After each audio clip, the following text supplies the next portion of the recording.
Ini cara Cik Orchid bawa strawberry turun dah bungkus macam ni.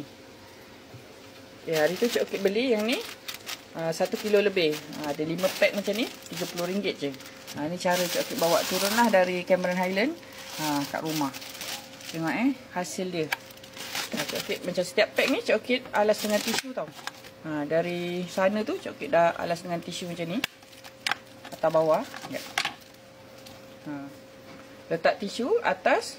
Okay. Lepas tu terbalikkan macam ni. Letak tisu bahagian bawah. Okay. Lepas tu kita tengok hasil dia. Alhamdulillah. Strawberry ni langsung tak rosak, tak benyek. Dia tak berair. Nampak? Masih cantik lagi. Masih segar lagi dalam peta ais ni.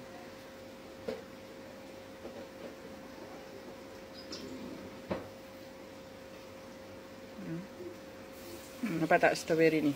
Masih cantik lagi. Dia tak berair. Okay. Nampak tak hasil dia? Okay. Ni bila nak makan. Okay. Nak makan 2 biji. Basuh 2 biji je. Jangan basuh semua. Tu cara dia. Okay. Ni simpan balik macam ni. InsyaAllah strawberry kita akan tahan lama lah.